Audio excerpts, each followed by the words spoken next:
Selamat datang para sobat Novelmi. Selamat mendengarkan bab 5 novel Bertukar Suami yang ditulis Delepu dengan judul Barang Baru dan Janji Setia. Selamat mendengarkan. Setelah keluar dari gedung tempat resepsi pernikahan kakaknya, Trea bingung harus pergi kemana. Trea tidak mempunyai tempat tujuan, dia juga tidak mempunyai teman untuk sekedar dimintai pertolongan. Trea berjongkok di pinggir jalan. Dia merutuki dirinya yang terlalu menutup diri hingga tidak ada orang yang mau dekat dengannya. Di saat seperti ini, Trea membenarkan perkataan Bram, dirinya memang kurang pergaulan. Apa yang harus aku lakukan sekarang? Gumamnya seraya terisak. Trea melihat sekeliling, jalanan mulai terlihat sepi. Rasa takut menyusup ke dalam hatinya. Trea khawatir ada orang jahat yang akan mengganggunya. Trea mulai putus asa. Tanpa uang, tempat tinggal, pekerjaan, teman ataupun kerabat, Trea ragu bisa bertahan hidup. Trea duduk di atas pembatas jalan. Dia menenggelamkan wajahnya ke atas lutut. Trea memeluk dirinya sendiri yang mulai merasa kedinginan karena angin malam. Akhirnya aku menemukanmu. Suara berat seorang pria mengagetkan dirinya. Trea mendongak menatap pria tersebut. Aditya, gumam Trea. Kamu sangat cepat menghilang. Aku sampai kebingungan mencarimu, tuturnya seraya duduk di samping Trea. Kenapa kamu di sini? Kamu akan diusir jika ikut denganku. Aku tidak mau jika harus kembali kepada mereka, tutur Trea seraya menundukkan kepalanya.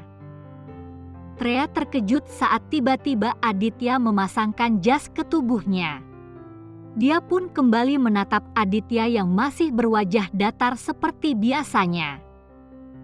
Untuk apa aku tinggal di sana kalau kamu tidak ada?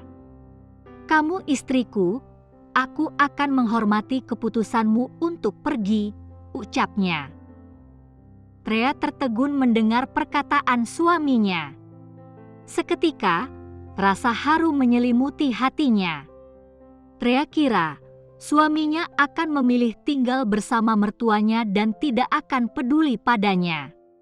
Tapi Aditya ternyata mencarinya. Dia menyusul Trea pergi. Mata Trea berkaca-kaca. Hatinya menghangat. Trea terharu karena Aditya rela pergi demi dirinya. Rasa takut dan putus asa yang tadi menghampirinya pun lenyap. Sekarang, tidak ada lagi keraguan ataupun ketakutan dalam hati Trea. Aditya bersamanya.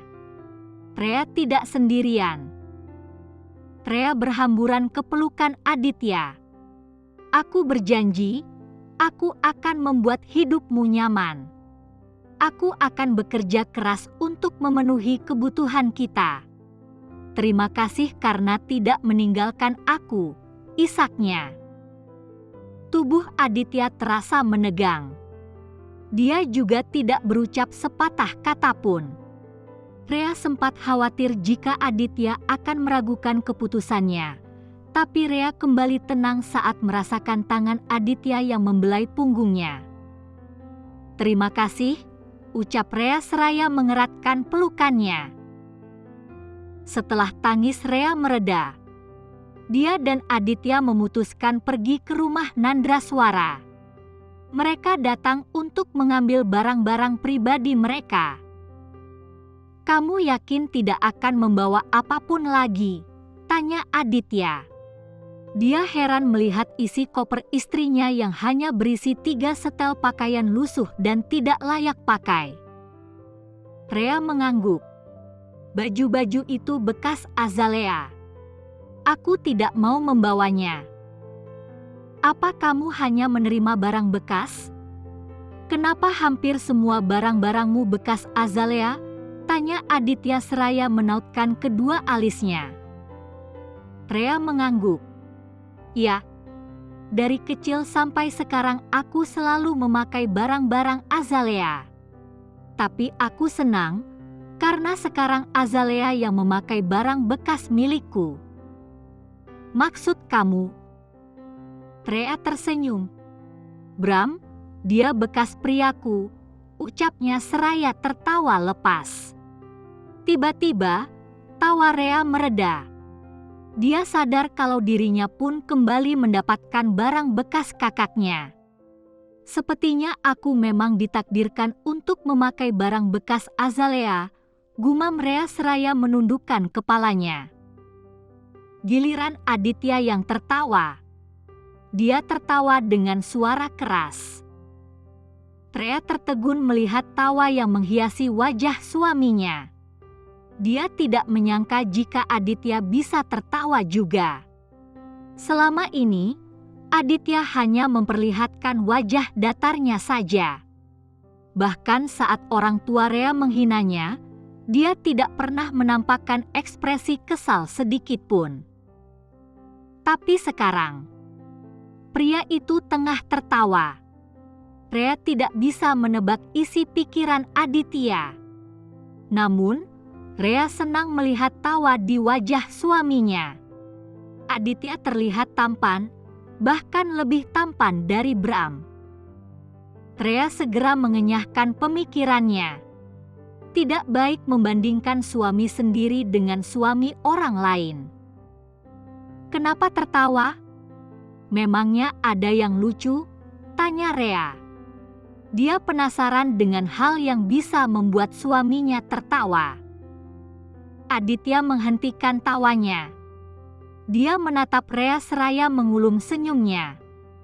Maaf, aku hanya tidak menyangka jika aku akan menjadi barang baru pertama yang kamu dapatkan dari orang tuamu. Rhea mengernyit. Maksud kamu?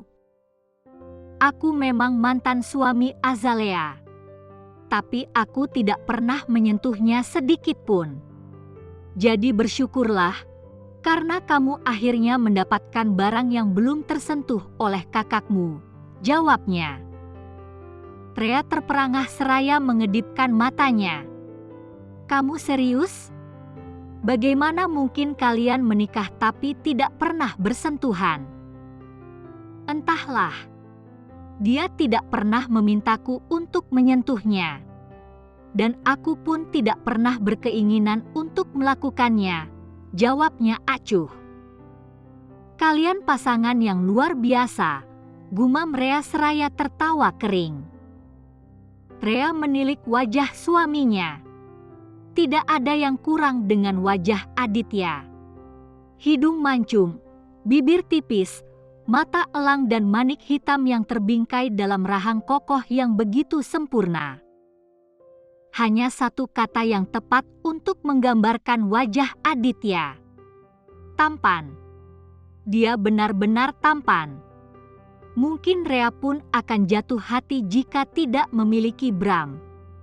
Rhea terhenyak, Bram bukan lagi suaminya, tapi pria tampan di hadapannya yang sekarang menjadi suaminya. Rhea tersenyum seraya mendekati Aditya. Tiba-tiba, rasa takut menyusupi hatinya. Kalau pria berwajah pas-pasan seperti Bram saja menikung dirinya, apalagi Aditya yang berwajah tampan. Sudah pasti banyak wanita yang tergila-gila padanya. Aku berjanji akan berusaha menjadi istri yang baik untukmu, walau bayang-bayang Bram masih menghantuiku. Aku akan berusaha untuk segera mengenyahkannya dari hatiku. Tapi, apa yang bisa kamu berikan untukku? Tanya Rhea. Aditya tertegun. Dia nampak bingung. Namun tak lama, tersungging segaris senyum di bibirnya. Aku tidak bisa menjanjikan cinta, karena aku belum memilikinya. Aku juga tidak bisa menjanjikan harta karena aku belum mendapatkannya. Aku hanya bisa menawarkan kesetiaan, hanya itu yang aku punya saat ini. Rhea tersenyum lebar. perasaannya senang. Tidak masalah jika tidak ada cinta, karena cinta bisa tumbuh dengan sendirinya. Dia juga tidak mempermasalahkan harta, karena harta bisa dicari. Tapi janji kesetiaan yang Aditya ucapnya terasa begitu indah dan menenangkan hatinya. Berjanjilah untuk selalu setia. Aku tidak akan mengampunimu jika kamu berani berselingkuh di belakangku, ucap Rea seraya mengacungkan jari kelilingnya. Aditya menautkan kelingkingnya tanpa ragu. Pria sejati akan selalu menepati janjinya. Aku berjanji akan selalu setia padamu. Rea tertawa. Hatinya lega. Walaupun dia kehilangan keluarganya, tapi ada Aditya yang akan menemaninya. Tidak peduli sesulit apapun hidupnya nanti, selama Aditya masih bersamanya, tidak ada yang perlu Rea takutkan. Aditya memberi Rea kekuatan. Dia mengangkat Rea dari keterpurukan. Rea sadar, tidak banyak yang bisa Aditya berikan kepadanya. Tapi, kehadiran dan kesetiaan Aditya sudah lebih dari cukup untuk menguatkan tekad Rea dalam menjalani hidup. Aku juga tidak bisa menjanjikan cinta, aku juga tidak bisa menjanjikan harta, tapi aku bisa menjanjikan kesetiaanku untukmu. Aku berjanji akan setia mendampingimu dalam keadaan suka ataupun duka, ucap Rea yang disambut dengan senyuman hangat di bibir Aditya. Ini akhir dari bab 5 novel Bertukar Suami. Kamu suka novel ini? Novel ini juga bisa dibaca di Novelme. Unduh aplikasinya sekarang juga di Google Play Store dan Apple App Store.